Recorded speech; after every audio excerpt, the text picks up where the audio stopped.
For Democrats, former FBI Director James Comey will return to Capitol Hill like a conquering hero when Comey testifies before the Senate Intelligence Committee about his conversations with President Trump before he was fired from the Bureau. He will be hailed as a brave public servant who spoke truth to power as a corrupt White House tried to shut down the Russia probe. Senator Martin Heinrich D.N.M.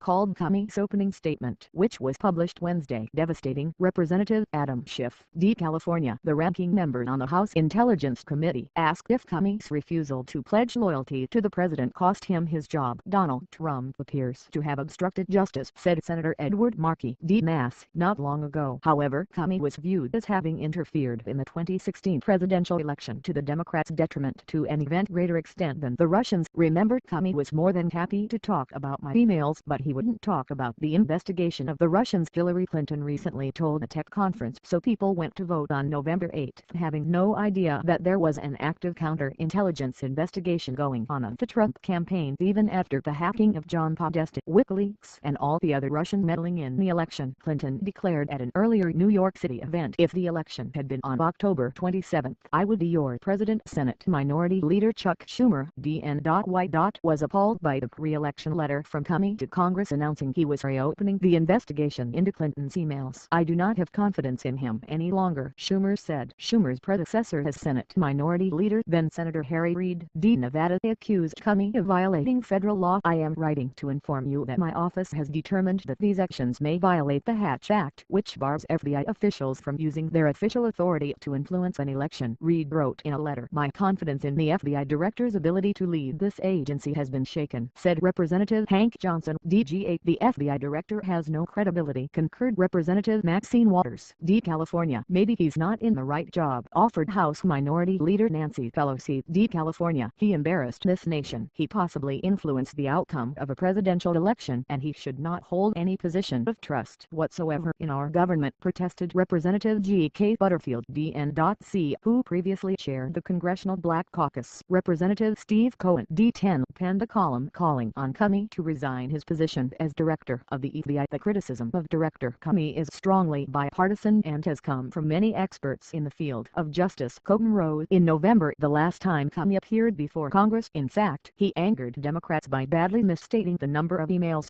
Clinton aide Biden forwarded to her husband, the disgraced former Congressman Anthony Weiner, D.N.Y. The misstatement also raises new questions about the last time Comey appeared before Congress. In fact, he angered Democrats by badly misstating the number of emails Clinton aide Biden forwarded to her husband, the disgraced former Congressman Anthony Weiner, D.N.Y. The misstatement also raises new questions about Comey's factual grasp on a matter of huge importance," wrote The Atlantic's David A. Graham. "If he was confused about the basic technological processes involved in the emails, and even if his staff was better informed, how reliable was his decision-making process at that crucial juncture in October? All this makes one bewildered." Comment from the president about the Democratic backlash more understandable. "I guess I was a little bit surprised, because all of the Democrats, they hated Jim Comey," Trump told Fox News. "None of this makes it any more plausible that Trump fired Comey for mishandling the investigation into lock-her-up Clinton's emails." Trump undercut this rationale himself when he repeatedly mentioned Russia in the context of Comey's dismissal. Neither did Trump cover himself in glory if his actual words and deeds were exactly as described in Comey's surprisingly detailed opening statement, which was released a day ahead of his Thursday congressional testimony. But Trump often seems more bumbling than devious in Comey's portrayal, and key portions of the testimony appear to support the president's protestations that he had at least been told he was never under investigation on Russia-related matters. On Thursday, Democrats will rely heavily on Comey's judgment while evaluating the President of the United States. That's not something they would have been willing to do on October 28.